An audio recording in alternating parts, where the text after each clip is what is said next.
നമസ്കാരം, എൻ്റെ പേര് രശ്മി. ഞാൻ SUT ഹോസ്പിറ്റലിൽ ചൈൽഡ് ഡെവലപ്മെൻറ്റ് തെറാപ്പിസ്റ്റാണ്.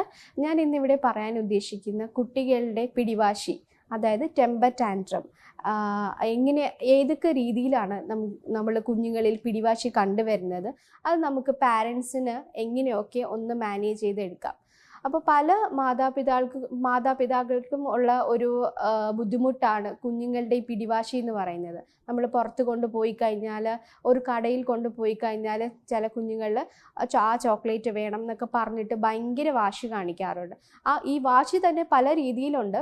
അതായത് ഒന്ന്, ശ്വാസം പിടിച്ചിട്ട് കരയുന്ന ഒരു വാശിയുണ്ട്. രണ്ട്, തറയിൽ കിടന്ന് ഉരുളുക, സാധനങ്ങൾ എടുത്തെറിയുക, മറ്റുള്ളവരെ ഉപദ്രവിക്കുക, അതിപ്പോൾ നമ്മളെ തന്നെ കടിക്കുക, പിച്ചുക, അങ്ങനെ നമുക്ക് കൺട്രോൾ ചെയ്യാൻ പറ്റാത്ത രീതിയിലുള്ള വാശിയാണ് മിക്ക കുഞ്ഞുങ്ങളിൽ നമുക്കിപ്പോൾ കണ്ടുവരുന്നത്.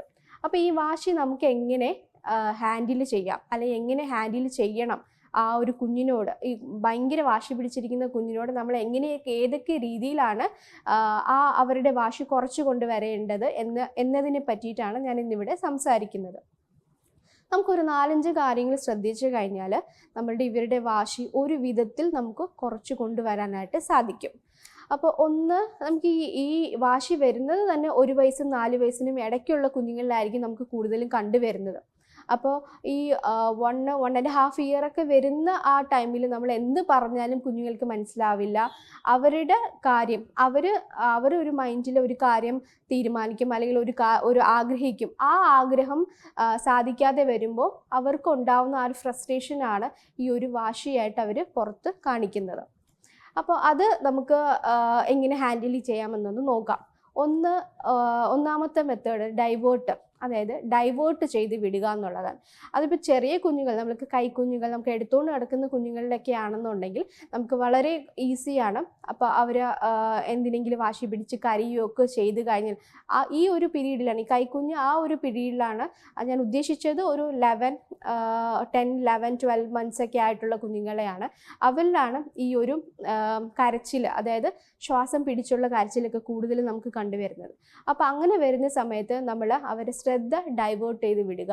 അതായത് ഇപ്പം ഒരു കാര്യമാണ് അവർ ആഗ്രഹിക്കുന്നത് എങ്കിൽ അതിന് മാറ്റിയിട്ട് നമ്മൾ പുറത്തോട്ട് കൊണ്ടുപോവുകയോ, അല്ലെ ഒരു പാട്ട് കേൾപ്പിച്ചു കൊടുക്കുക, നമ്മൾ പാട്ട് പാടിക്കൊടുക്കുകയോ, അല്ലെങ്കിൽ വേറെ എന്തെങ്കിലും കാണിച്ചു കൊടുക്കുകയോ, മൃഗങ്ങളെ കാണിച്ചു കൊടുക്കുകയോ, അല്ലെങ്കിൽ ബുക്സ് കാണിച്ചു കൊടുക്കുക, അങ്ങനെ നമുക്ക് അവരുടെ ശ്രദ്ധ നമുക്ക് ഡൈവേർട്ട് ചെയ്ത് വിടാം. പക്ഷേ ഈ കുറച്ച് ഏജ് ആയിട്ടുള്ള കുഞ്ഞുങ്ങളെ ശ്രദ്ധ ഡൈവേർട്ട് ചെയ്യാൻ കുറച്ചൊരു ബുദ്ധിമുട്ടാണ്. അപ്പോൾ അങ്ങനെ വരുന്ന സമയത്ത് നമ്മൾ എന്താ ചെയ്യേണ്ടത്, നമ്മൾ ഉടനെ അവരുടെ അടുത്ത് പോയി ഷൗട്ട് ചെയ്ത് സംസാരിക്കുക. അവർ വാശി കാണിക്കുന്ന രീതിയിൽ നമ്മൾ തിരിച്ചങ്ങോട്ട് ഒരു കാരണവശാലും പ്രതികരിക്കരുത്. നമ്മൾ ഫസ്റ്റ് കാമായിട്ടിരിക്കുക.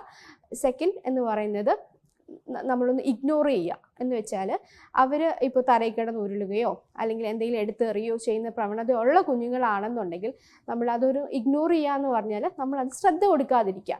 അപ്പോൾ ശ്രദ്ധ കൊടുക്കാതിരിക്കുന്ന സമയത്ത് കുഞ്ഞുങ്ങൾക്കറിയാം കുറച്ച് സമയം കരഞ്ഞിട്ടാണെങ്കിലും ഒരു കാര്യവുമില്ല, നമ്മൾ നമ്മുടേതായ ജോലിയിലായിരിക്കും ചെയ്യുന്നത്. അപ്പോൾ അവർ പഴയ പോലെ ആ ഒരു ടെമ്പർ ടാൻട്രം കുറച്ച് നമ്മുടെ അടുത്ത് വരികയും ചെയ്യും.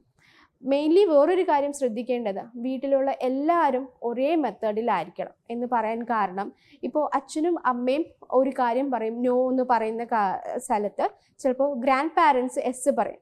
അപ്പോൾ അവിടെ ഒരു കോൺഫ്ലിക്റ്റ് ആണ് വരുന്നത്. അച്ഛനും അമ്മയും പറയുന്ന കാര്യം കേൾക്കണോ, അല്ലെങ്കിൽ ഗ്രാൻഡ് പാരൻസ് പറയുന്നതാണോ? അപ്പോൾ കുഞ്ഞിന് ഏറ്റവും ഈസി ആയിട്ട് വരുന്നത് കുഞ്ഞിൻ്റെ ആഗ്രഹങ്ങൾ സാധിക്കുന്ന അടുത്തായിരിക്കും അവർ കൂടുതൽ നിൽക്കുന്നത്.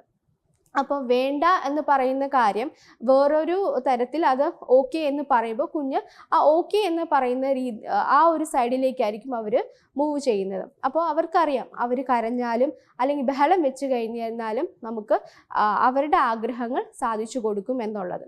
അപ്പോൾ അത് നമ്മൾ ഒരിക്കലും വിട്ടുവീഴ്ച ചെയ്യാൻ പാടില്ല. അപ്പോൾ രണ്ടാമത് ഈ പറഞ്ഞ പോലെ നമ്മളത് ഇഗ്നോർ ചെയ്ത് വിടുക. കുറച്ച് കഴിഞ്ഞതിന് ശേഷം നമ്മൾ പതുക്കെ അവരുടെ അടുത്ത് പോയി കാര്യങ്ങൾ പറഞ്ഞ് മനസ്സിലാക്കി എന്തുകൊണ്ടാണ് നോ പറഞ്ഞത്, അതിൻ്റെ വിത്ത് റീസൺ ഉൾപ്പെടെ നമുക്ക് ആ കുഞ്ഞിനോട് പറഞ്ഞു കൊടുക്കേണ്ടത് വളരെയധികം അത്യാവശ്യമാണ്. 3-4 years ആവുന്ന കുഞ്ഞുങ്ങൾക്ക് നമുക്ക് ഈ കാര്യങ്ങൾ പറഞ്ഞു കൊടുത്താൽ അവർക്ക് മനസ്സിലാവുകയും ചെയ്യും. നെക്സ്റ്റ് എന്ന് പറയുന്നത് നമുക്ക് ചോയ്സസ് കൊടുക്കുക എന്നുള്ളതാണ്. അതായത് ഇപ്പം ചില കുഞ്ഞുങ്ങളൊക്കെ കിടക്കുന്ന സമയത്ത് പറയും, അമ്മമാരോടത്ത് പറയും, അമ്മ എനിക്ക് 2 കഥ പറഞ്ഞു തരണം എന്നുള്ളത് പറയുമായിരിക്കും. പക്ഷെ നമ്മൾ ആ 2 കഥ പറഞ്ഞു കൊടുക്കുക എന്ന് പറയുമ്പോൾ അവരുടെ വാശിയിൽ അവർ നിൽക്കുവാണ്. അവർക്ക് 2 കഥ കേട്ടാലേ ഉറങ്ങാൻ പറ്റുള്ളൂ എന്നുള്ളതാണ്. പക്ഷെ നമ്മൾ എന്താ ചെയ്യേണ്ടത്? അവർക്കൊരു ഓപ്ഷൻ കൊടുക്കുക. അപ്പോൾ ഒന്ന് ആമയുടെയും മൊയലിൻ്റെയും കഥയുണ്ട്, ഒന്നുകിൽ ആമയുടെ കഥ പറഞ്ഞുതരാം, ഇല്ലെങ്കിൽ മൊയലിൻ്റെ കഥ പറഞ്ഞുതരാം, ഏതാന്ന് വെച്ചാൽ നീ ചൂസ് ചെയ്തോ എന്നുള്ളൊരു ഓപ്ഷൻ നമ്മൾ കൊടുത്തു കഴിഞ്ഞാൽ അവർക്ക് ഒരു ഓപ്ഷൻ അവർ സെലക്ട് ചെയ്യും. ഒരു കഥ നമുക്ക് ഇന്ന് പറഞ്ഞു കൊടുക്കാം, മറ്റേ കഥ നാളെ പറഞ്ഞു കൊടുക്കാം. അപ്പം ഇങ്ങനെ ഒരു ഓപ്ഷൻസ് നമ്മൾ കൊടുക്കുക. പിന്നെ ഉള്ള കാര്യം എന്ന് പറഞ്ഞാൽ റീഇൻഫോഴ്സ്മെൻറ്റ്. അതായത് നമ്മൾ എന്തെങ്കിലും കാര്യങ്ങൾ ചെയ്ത് കഴിഞ്ഞാൽ ഒരു അപ്രീസിയേഷൻ കൊടുക്കുക, അല്ലെങ്കിൽ ഒരു ഹഗ് കൊടുക്കുക, അല്ലെങ്കിൽ എന്തെങ്കിലും ഒരു ചെറിയ ചോക്ലേറ്റ്, അല്ലെങ്കിൽ എന്തെങ്കിലും ഒരു ഗിഫ്റ്റ് കൊടുക്കാൻ പറ്റുന്ന ഒരു ചെറിയ ഗിഫ്റ്റ്, അങ്ങനെ എന്തെങ്കിലും റീഇൻഫോഴ്സ് കൊടുക്കുക. അത് പറയാൻ കാരണം ഇപ്പം എന്തെങ്കിലും ഒരു കാര്യം ഇപ്പം നമ്മൾ പറയുകയാണ്, നീ ഇന്ന് ഇത്രയും നേരം വാശി കാണിക്കുക, നല്ല കുട്ടിയായിട്ടിരുന്നാൽ ഞാൻ 2-3 ഡേയ്സ് കഴിയുമ്പോൾ നിനക്ക് പാർക്കിൽ കൊണ്ടുപോകാം. ഇങ്ങനെ ഒരു ഓപ്ഷൻ കൊടുത്ത് അവരെ ഡെയിലി ഒന്ന് ഓർമ്മിപ്പിച്ച് കഴിഞ്ഞാൽ അവരുടെ വാശി അപ്പോൾ ആ കാര്യം കുഞ്ഞുങ്ങൾ ഓർക്കും. ആ വഴി നമുക്ക് വാശി കുറച്ച് കൊണ്ടുവരാം. മാത്രമല്ല നമ്മൾ ഈ പ്രോമിസ് ചെയ്ത കാര്യങ്ങൾ നമ്മളത് കുഞ്ഞിന് നിറവേറ്റി കൊടുക്കുകയും ചെയ്യണം. അതും വളരെയധികം അത്യാവശ്യമാണ്. അപ്പം ഞാൻ വളരെ കുറച്ച് കാര്യങ്ങളാണ് ഈ ടെമ്പർ ടാനറ്റിനെ കുറിച്ച് പറഞ്ഞത്. ഈ പറഞ്ഞ പോലെ തന്നെ നമ്മൾ വീട്ടിലുള്ള എല്ലാ മെമ്പേഴ്സും ഒരേപോലെ തന്നെ വാശിയുള്ള കുഞ്ഞുങ്ങളുമായിട്ട് കമ്പയർ ചെയ്യുമ്പോഴത്തേക്കും നിൽക്കേണ്ടതാണ്. കാരണം ഒരാൾ ഒരു ഓപ്ഷൻ വേറൊരാൾ വേറൊരു ഓപ്ഷൻ പറയാൻ പാടില്ല. ഒരു ഒറ്റ ആൾ തന്നെ കുഞ്ഞിനോട് സംസാരിക്കുക, ആ സമയത്ത് സംസാരിക്കുന്നതായിരിക്കും ഏറ്റവും ബെറ്റർ.